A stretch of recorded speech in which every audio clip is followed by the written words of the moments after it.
So playing the first game of the 9th edition with my Black Legion. Trying to get my Black Legion to work here with all the troops I have in its arsenal, like Warp Talons, Raptors, uh, Bikes, trying to make them all Black Legion because of the Vigilus Ablaze book gives you those special detachments. And we have the Custodials over there with 2 units of his bikes. What are they called? The Vexillus Praetors. And then like a dreadnought. Yep.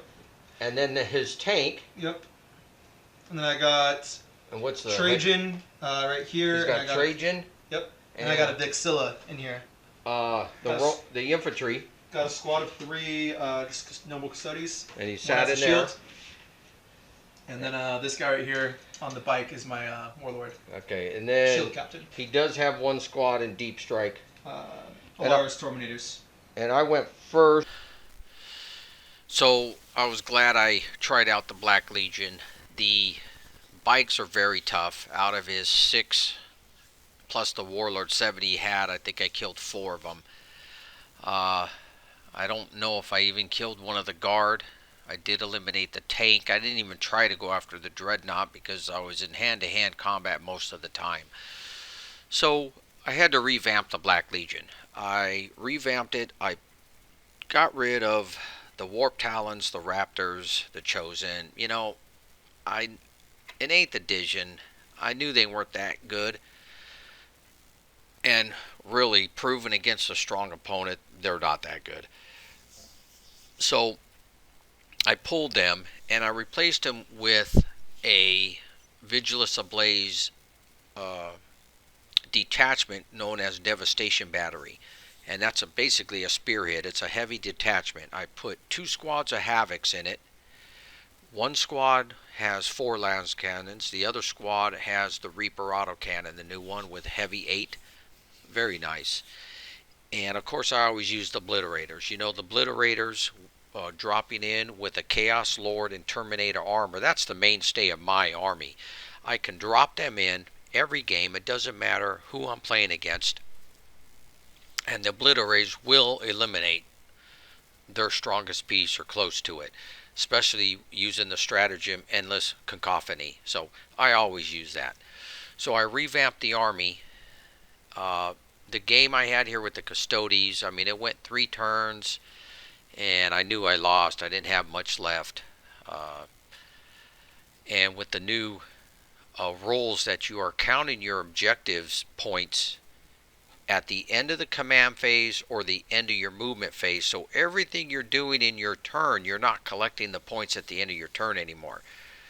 You have to hold on to your stuff through the opponent's turn, and then you can collect the points. So it's different type of strategy and tactics, but it still makes for a good game. But I got whooped by the Custodials, revamped the army, and now I'm going to show you a game I had with the Grey Knights. Okay, so after losing around 3rd turn, maybe 4, my Black Legion, I revamped a little. So now I'm trying it against Nick and his daunted Grey Knights. I'm telling you, he's got a lot of power out there. Dreadnoughts.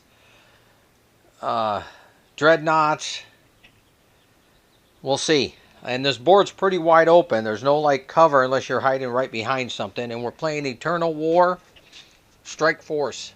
We rolled for number 6. So there's no objective cards. It's just going after objectives. And we're going to roll, see who goes first.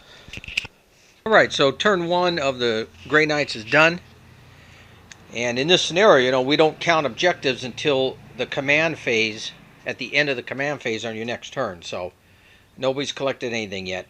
And we have primary and secondary objectives. He did destroy 3 men out of that squad and 3 men out of that squad. So you can see here in this shot, his warlord is up in the Dread Knight here, Nemesis Dread Knight. And you can see right over here in the corner is my one of my Havoc squads with las cannons. And I have a special stratagem with the Devastation Battery that if the enemy goes first, after his movement, I can take a shot with one heavy squad. So I chose the last cannons there, and I took 4 rolls at him, and he saved him. He's got a 3 invuln save when he puts his he casts his spell on him to improve his invuln to a +1. So that nemesis is hard to kill, and you'll see in this game I kind of try to avoid him, and I start taking out all of his other stuff. All right, so I just went. We destroyed one Dread Knight. He was the weaker one, obviously. He's got most of his power in this corner. So, most of my power is in this corner, and then he's going to drop. So, bring in some more stuff. Bring it on, Nick. Land that stuff right over here. We'll see what happens. Alright. Okay, Grey Knight's second turn is done. He pretty much, he finished off that squad, that squad, that squad. All 3 Black Legion Space Marines are gone, and the Biker squad. And the last cannon squad. So this guy had like 20 flamer shots, so he really took care of that. So it's my turn number 2. Okay, so my turn's done. I took him out of one objective, basically. Took one away, destroyed that Razorback, destroyed the Assassin, destroyed his Dreadnought, and took a squad out of his little strikers, but evened it up a little. It's going to be his turn. Let's see how it goes. Turn number 3. The Blitters came in right there. Terminator's over there. Let's see what he does. Abby took 1 wound. His chaplain has a couple wounds on him. I mean, Grey Knight's turn 3 done, and he really took everything he had to go after the Terminators. He killed one. You can see there's 1 wound there. I outrolled him this turn, so he really had some poor rolling this round. So, and even the big guy here blew it on the Obliterator. So, and I rolled pretty good. I saved a lot of stuff. So, it's my turn number 3. Okay, so we're on turn 4. I decided to take the Oblits and kill 2 squads of Grey Knights that were controlling this objective. I just stopped them from getting 5 points by taking that from them. That's why I did it. Even though I'd rather probably did the, maybe the Nemesis. But the Nemesis with that 3, you got a 3-up vulnerable save with this psychic ability. So I know he's going to be hard to kill. That's why I went for that. So he's only collecting 1 point this turn. And so that would take him to 8, 9, right? Yeah. All right.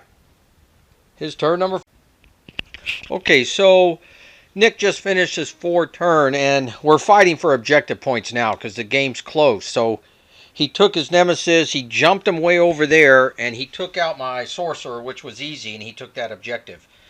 He tried an orbital blast on these guys, and he failed to get his 4 on these 2 squads. And then he failed to charge. He only needed a 5, and he got a 4. But he did kill 2 or 3 more Terminators, so by shooting. Anyways, it's going to come down here. If I can kill a few more things, I may just leave this guy alive because he can only do so much if I get other objectives. We'll see. All right, our game has ended.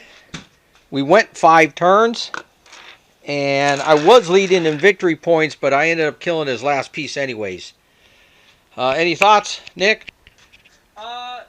Anything you'd have done different? Roll better? Yeah, you didn't roll the greatest. I'm just wondering if the Obliterators weren't killing you.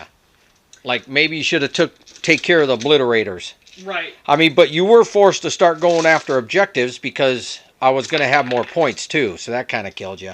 Yeah. If I would have done my crazy move and that one turn orbital and jumped over here and kind of pincered them a little bit and got you off the objectives like I wanted to, I think it would have turned out a little different. But I don't think the rolls were with me today. So. No, you didn't roll the greatest. All right. Good game. Good game. So I'm quite happy with the Black Legion. I have set up right now the 10-man squad Terminator with Abby packs quite a punch. It has shooting power and melee power. And then I have the Havocs with the Reaper autocannons and las cannons to help shooting too. So you get 12 command points with this battalion, and I spend 4 before I start the game. One's on an extra relic because I like to give the Chaos Lord Armor Bane. One on Council of Traders that allows me to give Warlord traits to either the Dark Apostle or the Sorcerer.